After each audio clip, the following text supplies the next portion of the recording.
No vídeo de hoje nós vamos conversar sobre o livro O Velho e o Mar. Para facilitar a compreensão, eu vou dividir esse vídeo em 3 partes. No primeiro momento eu vou falar para vocês um pouco sobre o enredo do livro, ou seja, eu vou falar realmente sobre a história do livro, o que é que vocês vão encontrar, sem spoiler, claro. Depois eu vou falar para vocês um pouco em relação à escrita do autor, o que é que eu achei em relação a ela, para que vocês possam entender um pouquinho como que vocês vão encontrar essa história no livro. E depois eu vou falar para vocês um pouco sobre os ensinamentos. É um clássico que foi escrito há muito tempo atrás e que eu acredito que tem muita coisa a agregar na nossa vida, não só no dia de hoje, mas sempre, né? Sempre que você for ler, vai ter alguma reflexão que você vai fazer em relação a essa história. No livro a gente vai conhecer a história de Santiago, que é um velho pescador. Basicamente, o título do livro, né, O Velho e o Mar, já resume muita coisa em relação à história do livro, porque é basicamente isso que a gente vai encontrar. A história de um velho e o mar. A ligação dele com o mar, com o peixe, com a natureza. É isso que a gente vai encontrar no enredo, né, na história. Então, Santiago já tem 80 dias que ele não pesca nada. E ficar 80 dias sem pescar naquela ilha é considerado como um barco de má sorte, né? Que ele não tem sorte na pescaria. Basicamente, eles vivem da pesca. Lá nessa ilha, ele tem um menino que gosta muito dele, que ajuda ele, que leva alimentos para ele. Santiago, vocês vão perceber que ele é um velho muito simples, humilde. Ele basicamente dorme em uma cama que é forrada com um papelão, né? Com jornal, na verdade. E ele vive no passado, né? Às vezes o garoto pergunta para ele: o que nós temos para a janta de hoje? Aí ele responde e tal, mas aqui o garoto sabe que ele está só na imaginação, que na verdade ele não tem nada para comer. Então o garoto ele está sempre levando comida para ele, está sempre ajudando ele nessas questões.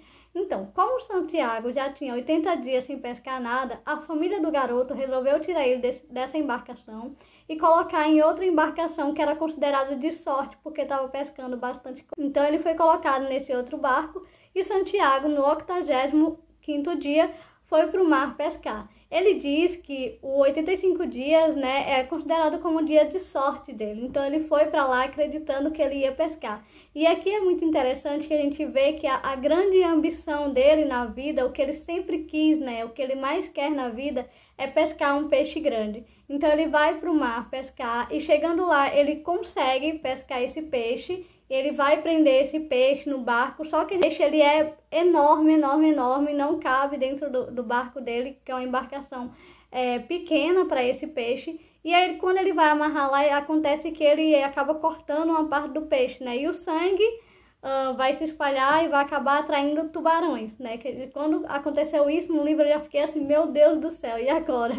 Mas eu não vou contar pra vocês a partir daqui, porque realmente já seria spoiler, então é interessante vocês lerem o livro para entender. E agora eu vou contar para vocês um pouco da escrita do autor. A escrita do autor ela é uma escrita muito boa, é uma escrita que ela vai direto ao ponto, sem ficar dando muito detalhe, sem ficar dando muitas voltas, assim, sabe, na história. Ele vai direto ao ponto, que é o quê? A história de um velho pescador que foi pescar no 85º dia e pescou um peixe maior que o próprio barco, certo? Ele vai direto ao ponto, então ele não fica dando várias voltas, mas ao mesmo tempo que tem uma descrições dos lugares que faz com que a gente vá realmente para aquele lugar e se sinta como se a gente estivesse lá, sentindo as emoções dele no momento em que ele pescou, as conversas que ele tem com o garoto e todos os ensinamentos. É muito legal. Eu gostei muito da forma que ele escreveu. Ele é um livro bem curtinho, eu fui pesquisar depois, ele tem, se eu não me engano, 130 páginas, porque como eu ouvi em audiolivro, eu não sei como que é. Então, dependendo do seu ritmo de leitura, você vai conseguir ler ele até em um dia.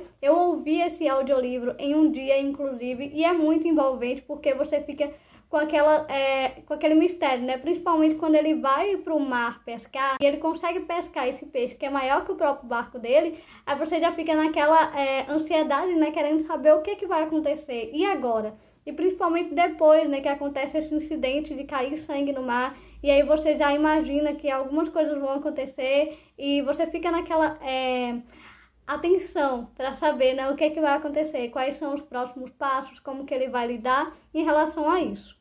Esse livro, apesar de ser bem curtinho, traz vários ensinamentos para a nossa vida. E um dos principais ensinamentos que ficou para mim, assim, depois que eu terminei de ler esse livro, é que muitas vezes a gente quer tanto uma coisa na nossa vida, sabe? Uma coisa grandiosa, um grande sonho. E a gente quer para ontem, né? A gente quer que isso aconteça agora. como por exemplo o Santiago. O grande sonho dele era pescar esse peixe enorme, né? E quando ele conseguiu, ele não estava preparado para aquela situação. Então, o que ficou para mim de insight, para que eu refletisse um pouquinho sobre a minha própria vida, foi justamente essa questão que muitas vezes a gente não está preparado para as situações que a gente realmente quer, né? A gente tem muitos sonhos e os sonhos muitas vezes são enormes. Não estou querendo dizer que não vai acontecer, mas eu estou dizendo que você precisa de um tempo de amadurecimento para que você cresça e tenha condições propícias para que aquele sonho realmente se realize, né? Porque não adianta você conseguir aquela coisa grandiosa se você não está preparado para aquilo no momento. Então, isso ficou como um grande ensinamento para mim. Além disso, uma coisa muito interessante que eu comecei a refletir depois é a questão da natureza, né? Nós perdemos um pouco o contato com a natureza. E no livro, o Santiago, ele tem muitos diálogos com o peixe, ele chega a chamar ele até de irmão. E, na minha opinião, esses diálogos são a parte mais fantástica do livro, sabe? A forma como que ele trata o peixe, por mais que ele precise do peixe para a própria sobrevivência, ele não quer que o peixe morra, sabe? Ele não quer fazer aquilo com o peixe. Então, ele trata ele como um grande irmão e ele conversa com esse peixe. Então, esses diálogos, para mim, foram as partes mais incríveis que aconteceram e que me trouxeram mais insight, mais ensinamento, sabe? O respeito dele pela natureza e a forma como ele conduziu toda essa história e o desfecho, gente. O desfecho, assim, depois que você termina de ler esse livro, você fica tão reflexiva, pensando realmente sobre várias coisas.